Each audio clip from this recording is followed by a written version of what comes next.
Hey, where'd you go? There you are. There you are.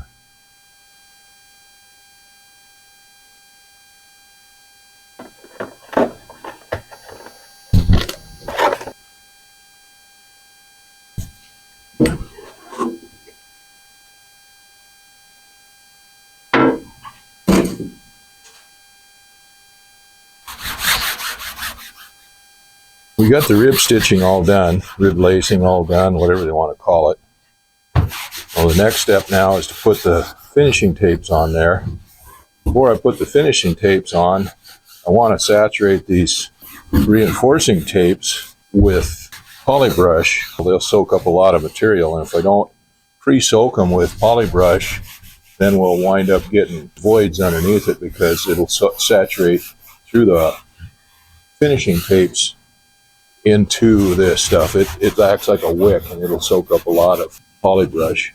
So that's the first thing to do, is to go ahead and put the polybrush in these reinforcing tapes, get those done, and then once that's done,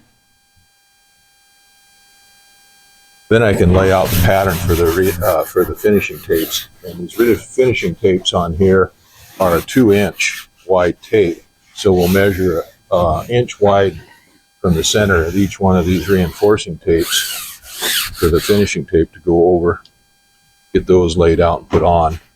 But this string that we use, this cord that we use for lacing the wings, is waxed, and so there gets to be a residual wax as well as fingerprints and stuff like that on there, on this fabric. So I need to take it off before I do anything else.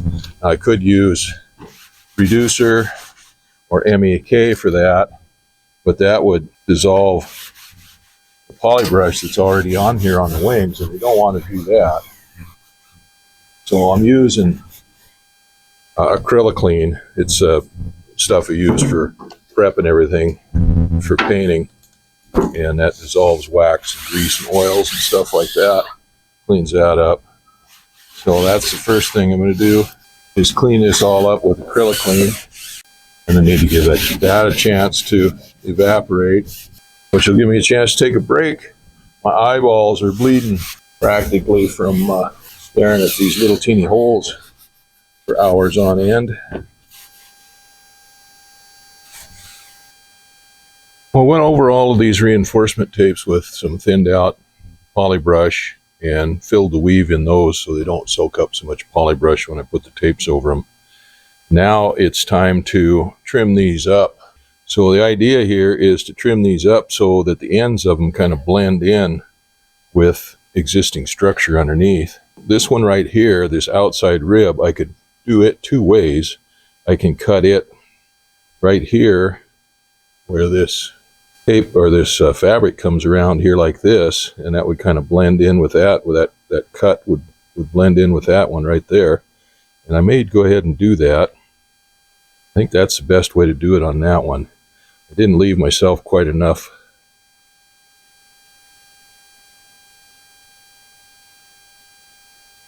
reinforcing tape for that.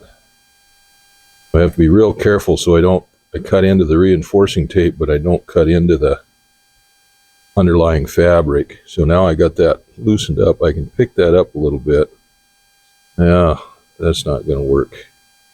Anyway, if we were real careful with it, I can cut that to trim that to fit.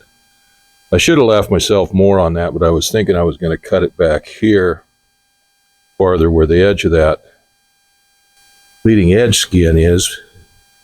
But because that leading edge skin pokes down right there, it doesn't meet up with it, it wouldn't blend in with it. But here, as I come back to this next one, this will work better here now. So having a little bit of polybrush in that is just like what I was doing before with sizing those. I called it sizing, but anyway, putting polybrush or polytack in those things so they don't fray out when you cut them. But that's how you do it right there. You just pick that up. I'll just lay the razor blade right here where I want that edge to be, or that cut to be, pick it up and then just pull that tape right through it. Do that top and bottom.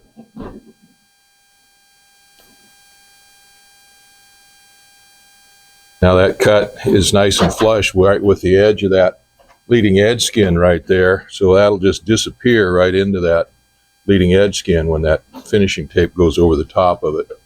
I'll just keep doing that all along here.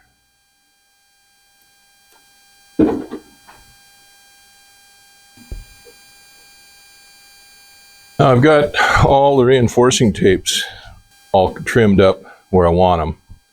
And so I can start laying out the pattern for the finishing tapes. The first finishing tapes I want to put on, I've got diagonal struts here, braces that go across from the spars out here to the wingtip bow, both from the front spar and on both sides. Now those are down there deep enough that they just barely contact, or they may not contact even, the fabric, but I always like to go ahead and put a finishing tape on those anyway. And the instructions say to put a 2-inch finishing tape on there, but those little struts are only about a 1/2 inch wide or so, maybe a little less, I don't know. So I just usually put a 1-inch wide finishing tape on those. And I'll blend those in right here where this seam is on this fabric here, and then back here where this reinforcing tape is. So I've got a real strong light shining underneath the wing, and so the shadows of these structure inside here comes through.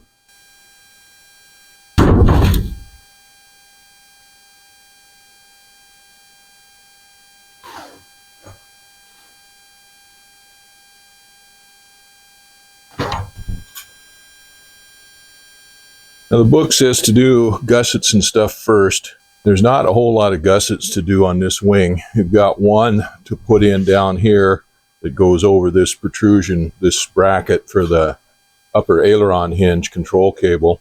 Otherwise, the top is pretty clean. Well, I'm just going to go ahead and put the finishing tapes over these ribs on this side for right now. So these finishing tapes take a 2-inch tape. So I'm going to take my ruler, put it on here, put 1 inch dead center on this rib, on this reinforcing tape, and mark it on one side, mark it on the other side, and then go up here and do the same thing. I could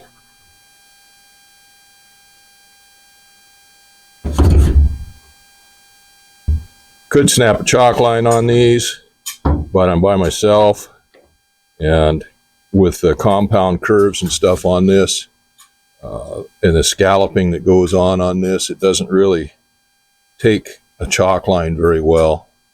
So you can see this curve, this distance is going to change here a little bit as we get up here. So we want a 2-inch. This is going to be a 2-inch finishing tape on here.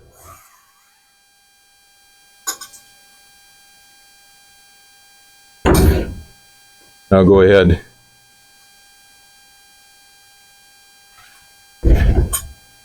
Go on down this back side, this trailing edge first.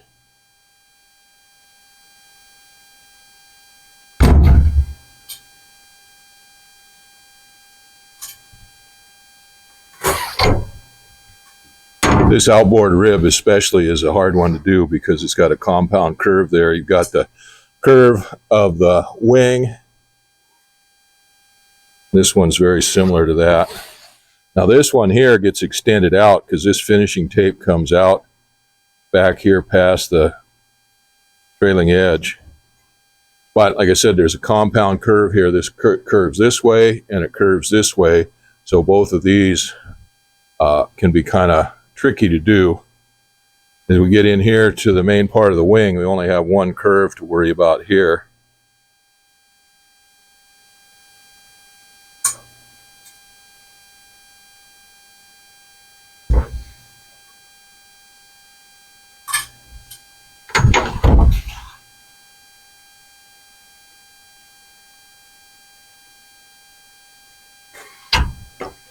And it doesn't need to be exactly 2 inches here. It can be over width because the tape is 2 inches wide, and the poly brush is going to be a little bit wider than that, so that we get the pinked edges and everything all trimmed up in it. It's just gives me a pretty good guide of where to put the poly brush and where to put the tapes when I put them on. Now this is kind of a special pencil that works the best on this fabric. They say to use a number 2 pencil, but this is a 4B pencil, kind of like an artist pencil. So it gives a little darker line on here than what a number 2 pencil. Number 1 pencil wouldn't leave enough mark on here to be able to use. Number 2 pencil just barely does. This one here is a lot better. And then if you wet it a little bit, just lick it a little bit and get it wet, then it even leaves a better mark.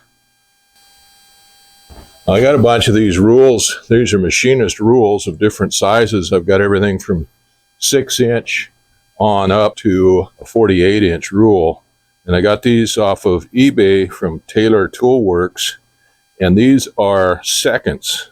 So they were pretty cheap, and there's really nothing wrong with them. Some of them have a little scratch or mark or something like that on them that makes them seconds, but there's really nothing wrong with them at all. Good enough for somebody like me, that's for sure. Those are laid out. Now the next thing to do is to lay a bed of polybrush on all of these and let it set up, and then we'll get tapes cut and put the tapes down with polybrush. So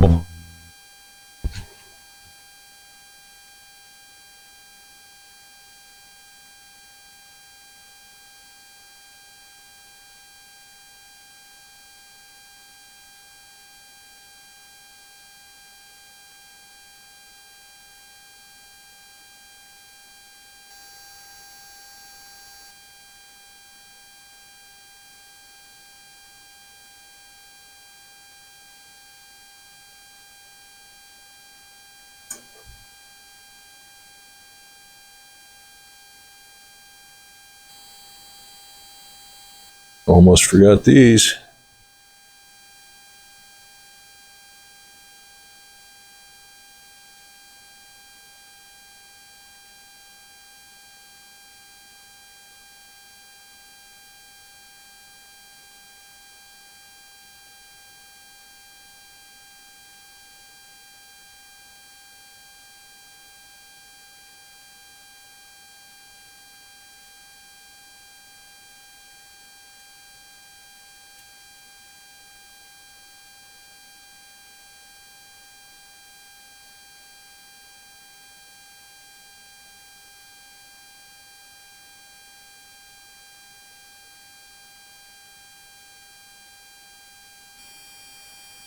Okay, that much is done.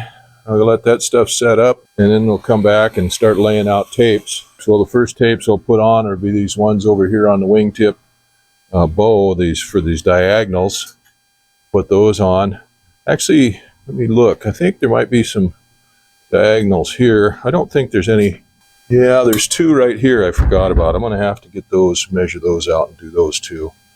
I forgot about those 2. Oh, let me get my tape measure and my pencil back out again.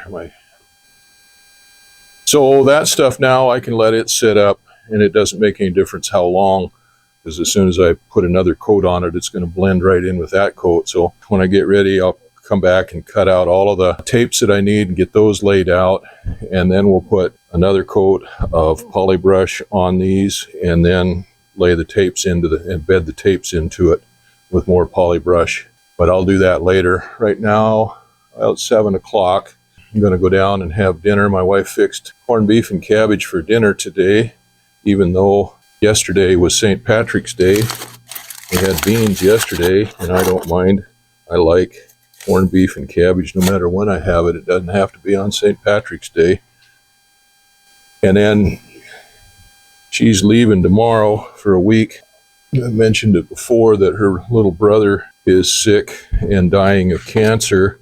Well, he just had an episode with a blood clot in his lung, and he put back in the hospital again. Oh, I got her a ticket to go down to see him. We wanted to go see him to drive over when we were down south. To drive over, I wanted to go see him too. But it just didn't work out that way. It's still winter over that way and stuff, and we just had too many other things, spent too much time down there doing other things and didn't have time. But I want to make sure she gets over to see her little brother while he is still cogent, while he still can talk and knows her and she knows him and stuff. Because when her sister got sick, we didn't get her down there in time. And she was pretty much unconscious by the time my wife got there and died shortly after. So I want to make sure and get her down to see her little brother before he passes away. So she's leaving tomorrow on the jet. She's going to be gone for at least a week. I want to spend some time with her tonight. Well, anyway, that's enough for now. I'll come back up later after she goes to bed maybe, and I can lay those tapes out and get them cut and formed and stuff and start working on that some more.